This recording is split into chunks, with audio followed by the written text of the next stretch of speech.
संत बचन शीतल सुधा करत तापत्रय नाश। कर्म सिद्धांत भाग 1। एक कर्म है बोवना, उपजे बीज बहुत। एक कर्म है भूंजना, उदय नयांकुर सूत। यह जीव निर्मल चैतन्य की अंश है। माया का संग करके माया के संग के असर से भूल में पड़कर माया देश में उतर गया है।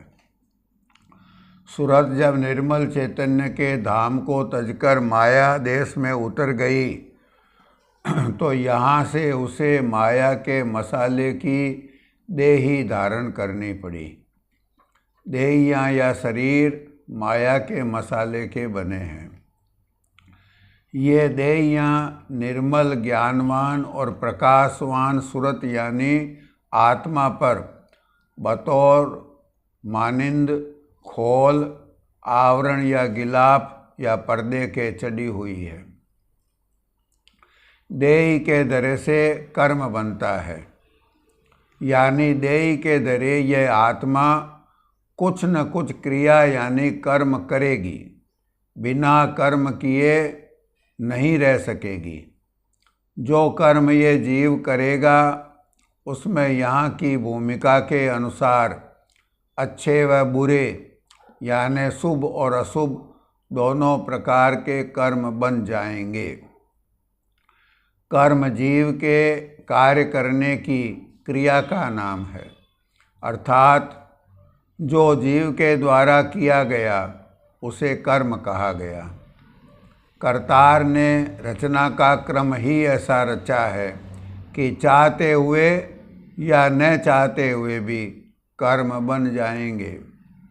जब तक होश रहेगा मन संकल्प उठाएगा, बुद्धि द्वारा विचार कर इंद्रियों के द्वारा कर्म करेगा। जीव का शरीर तो आत्मा के बल से चैतन्य की ताकत से चलता है, किंतु कर्म आत्मा की ओर से मन करता है। क्योंकि आत्मा ने मन का साथ ले लिया या कि आत्मा मन के पर्दे में कैद है और मन माया के मसाले का जड़ता का बना हुआ है, इसलिए ज़्यादातर कर्म मलिन बनते हैं। कर्म की जननी इच्छा है। इच्छा की पूर्ति के लिए मन में संकल्प उठता है, जो फिर विचार या प्रेरणा का रूप धारण करता है, जिससे कर्म बनता है। इच्छाएं मन उठाता है, इसलिए कर्म का वास्तविक जन्मदाता मन है। अब मन ने जो जो कर्म कर लिए तथा जिस रीति और तरीके से कर लिए कि उनमें आसक्ति जरूर रही, तो इन सभी कर्मों का नतीजा या फल साथ साथ आत्मा को भी भुगतना पड़ता है, क्योंकि आत्मा और मन की गांठ पड़ गई है। इसलिए इस दुनिया को कर्म भूमि कहा गया है। सूरत तो सदा ही निर्मल यानी नित्य ही शुद्ध बुद्ध है, लेकिन साथ में माया का संग है, तो जड़ता यानी माया के संग से विवेक नहीं रहता और माया का मेल भूल भरम संशय अविवेक मलिनता सूरत पर चढ़ती है। मलिन मति के असर से जो काम जीव से बनेंगे उनमें अच्छे व शुभ कर्मों के साथ बुरे यानी मलिन कर्म भी होंगे। यह शरीर और इंद्रियां सुरत के लिए कर्म करने के औजार हैं यानी उपकरण हैं। शरीर और मन दोनों का मसाला माया का है, इससे इनमें मलिनता और अपवित्रता मुख्य है। इसलिए ज़्यादातर कर्म या स्थूल शरीर में आकर मलिन और अशुभ ही बनते हैं। फिर कर्म करने का मन का तरीका भी त्रुटिपूर्ण यानी अहंकार संयुक्त कर्तापन के भाव के साथ या सहित है, इसलिए बंधन ज़्यादा जटिल हो गए। कर्म बंधन दलदल पर चलना। दलदल पर चलना चाहे नेक व भले तरीके से हो या बुरे या बद तरीके से, जो चलेगा वो धंसेगा। यही कर्म बंधन का रहस्य है। कर्म करेंगे तो उनका फल भोगना ही पड़ेगा। यह खेती है, जैसा बोएंगे वही काटना है। कर्म करने में इस जीव को कर्तापन का अभिमान सदा बना रहता है। कर्तापन के अभिमान और फल प्राप्ति की चाहना से संयुक्त कर्म अवश्यम भावी फल देते हैं। यानी जो जो कर्म यह जीव करेगा उसका परिणाम यानी फल उसे निश्चित तौर पर प्राप्त होगा। चाहे जीव चाहे या न चाहे, कर्मों का फल भोग, किए हुए कर्मों का प्रतिफल उसे हर हाल में भुगतना ही पड़ेगा। किसी ने अपने खेत में बबूल बोए हैं तो उसे आम खाने की आशा नहीं रखनी चाहिए। जो शुभ कर्म हैं, अच्छाइयाँ, परोपकार, भलाई के काम, उन सब के बदले में सुख, सुयश, स्वास्थ्य, स्वर्ग वैकुंठ का वास, संपत्ति, वैभव, राज, सत्ता, मान बढ़ाई आदि मिलते हैं। जो अशुभ कर्म हैं, मसलन हिंसा, जीव हत्या, किसी को दुख पहुंचाना, बेईमानी, धोखा, कपट, व्यभिचार, चोरी, इन्हें पाप कर्म कहते हैं। इनके बदले में वापस दुख, रोग, अपमान, तिरस्कार, 84 का कष्टमय जीवन, नरकों का त्रास, गरीबी आदि कष्ट मिलते हैं। कर्मों के इस विधान यानी नियम को ही आम बोलचाल की भाषा में विधि का विधान कहा जाता है, जिसे बदला नहीं जा सकता। इसका तात्पर्य यह है कि बुरे कर्मों का फल अवश्यम भावी रूप से बुरा और सदाचार और शुभ कर्मों का फल जरूर सुखदायी ही होगा। कर्म फल से छुटकारा कर्मों के करते हुए नहीं हो सकता। जो काम गलत यानी पाप कर्म बन गए हैं, उनके फल या दंड भोग से अच्छे कर्म करके नहीं छूट सकते। जो अशुभ कर्म बन गए हैं, उनका भी फल भोगना होगा, और जो शुभ कर रहे हैं उनका अलग से सुख भोग का फल मिलेगा। लेकिन कर्म कांड के उपाय से यानी शुभ कर्मों के द्वारा अशुभ कर्मों को नहीं काट सकते। इस तरह कर्मों का और उनके फल के बंधन का एक अनंत, कभी समाप्त न होने वाला सिलसिला शुरू हो जाता है। यही बंधन है। तीर गुण रोग प्रचंड जगत सब जरी गया। औषध पीसे कर्म कारगर ना भया। अधिक अधिक गरुआय दुख लिए खोएगा। आरे यहाँ पलटू सतगुरु मिले जो वैदनिक तब होएगा। देही के धरे कर्म किए बगैर भी नहीं रह सकते, और यदि कर्म करने ही पड़ेंगे या कि कर्म बन ही जाएंगे तो उसमें शुभ और अशुभ दोनों प्रकार के कर्म बनेंगे। दोनों प्रकार के ही कर्म बंधन हैं। दोनों के फल को भोगने के लिए शरीर धारण करने पड़ते हैं। यही जन्म मरण का चक्र है। शुभ कर्मों का फल सोने की बेड़ियां हैं, अशुभ कर्मों का फल लोहे की बेड़ियां हैं। बंधन तो दोनों ही हैं। प्रत्येक कर्म अनिवार्य रूप से गुण दोष से मिश्रित रहता है। शुभ और अशुभ दोनों के अपने अलग अलग परिणाम होंगे। वे फिर नए कर्म उत्पन्न करेंगे। जो जो कर्म करते हैं उसके तिल तिल का हिसाब रखा जाता है।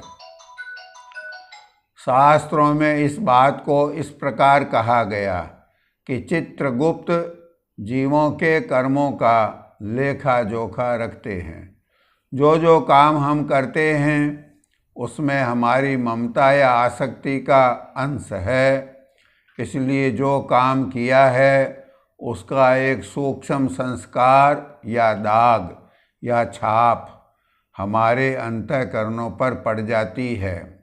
यही कर्म का दर्ज होना है, और कर्म का प्रतिफल उस कर्म की प्रतिक्रिया है जो कि प्रकृति का अटल नियम है। कर्म करते हुए कर्म बंधनों से अलग रह पाना जरूरी है।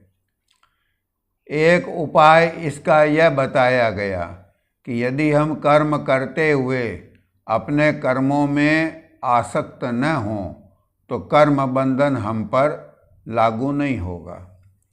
यह बात सैद्धांतिक तौर पर तो ठीक है, दुरुस्त है, लेकिन व्यवहारिक रूप से अत्यधिक मुश्किल है। इसके लिए यानी आसक्ति रहित कर्म करने के लिए जरूरी है कि पहले तो कर्म करते हुए हम में कर्तापन का भाव बिल्कुल न रहे, यानी शुद्ध अहंकार शून्यता। तथा दूसरी शर्त यह है कि कर्म के फल की चाहना हम न रखें। अपना फर्ज निभाने के निमित्त कर्म किए जावें। मैं करता हूँ यानी कर्तापन का भाव न आने दिया जावे, और उस कर्म के किसी भी प्रतिफल की चाहना न पनपने दी जावे। तब यह निष्काम कर्म कहलाता है। शरीर और मस्तिष्क से सभी काम किए जावें, किंतु आत्मा उससे निष्प्रह यानी अछूती रहे।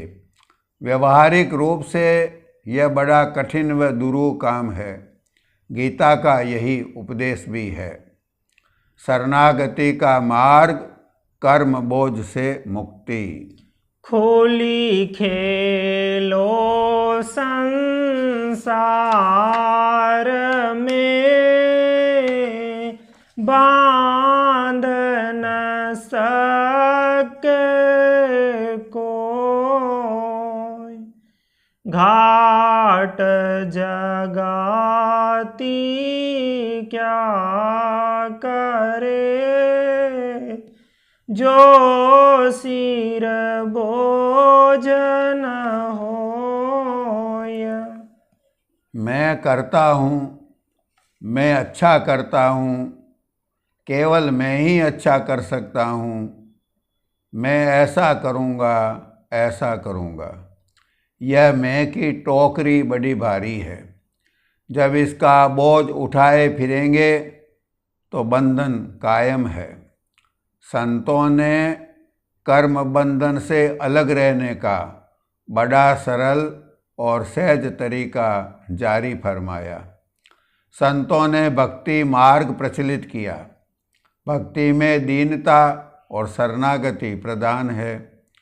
संतों ने सिखाया कि पहले तो बुरे कामों से तो निषेध कामों से प्रभु की नाराजगी समझकर डरो और डर कर बचो।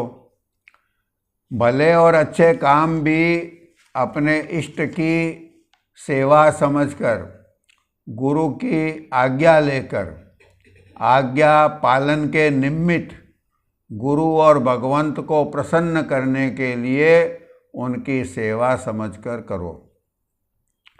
न तो तुम उसके कर्ता हो, न ही प्रभु की प्रसन्नता के सिवाय उसका कोई फल चाहिए। इस शरणागति की उच्च भावना के साथ किए गए कर्मों की आसक्ति का मेल तुम पर नहीं चढ़ेगा। इस तरह क्रियामान कर्म तो बनेंगे ही नहीं। कर्म करते करते कहीं त्रुटि भी हो गई तो जो दास और सेवक है, जो अहंकार शून्य है, वह पश्चाताप करेगा और क्षमा मांगेगा तो उसे माफ़ी बख्शी जाएगी। शरणागत सेवक अपने प्रारब्ध कर्मों के दुख सुख तो बिना शिकायत किए सहन कर लेता है, और यदि प्रारब्ध कर्मों में उसके कहीं घोर संकट या कष्ट का लेख हो तो भक्तों के ऐसे कठिन दुख पर मालिक दया करके उसके कष्ट कम कर देते हैं, क्योंकि भक्त दीन हैं और मालिक को प्यारे हैं। वे अबोध शिशु की तरह भगवंत पर आश्रित हैं, तो वह शरणागत वत्सल भगवंत उनकी पूरी रक्षा और संभाल एक माता की तरह ही करते हैं। भक्त और शरणागत के संचित कर्म शब्द की कमाई से कट जाते हैं।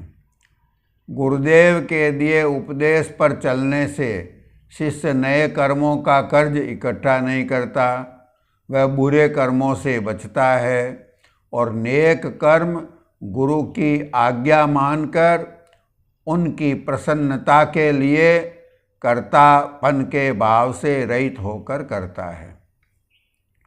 प्रारब्ध कर्मों के भोग को वह कर्ता का बाणा यानी प्रभु की मौज, गुरु की रजा समझकर खुशी खुशी भोग लेता है। संचित कर्म चाहे जितने भी हों, चाहे संचित कर्मों के पहाड़ क्यों न होवें, वे नाम की कमाई से नष्ट हो जाते हैं। नाम जपत सब मिट गए, मन मन साके दाग, मानो चिनगी आग की, पड़ी पुराने घास। तीनों प्रकार के कर्मों का पूरा खाता ही सच्चे नाम अभ्यासी भक्त का रफा दफा हो गया। कोई हिसाब बाकी नहीं रहा। नाम अभ्यास की कमाई से कर्मों का लेखा पूरा का पूरा साफ हो गया, नाम निशान ही मिट गया। भक्त पूरी तरह निर्द्वंद व निर्बंध हो गया। जैसे टूट गहना खोज मेटे, होय सोना अति सुखी, ऐसे योग भक्ति बैराग सेती, कर्म काट गुरुमुखी। सद्गुरु दयाल।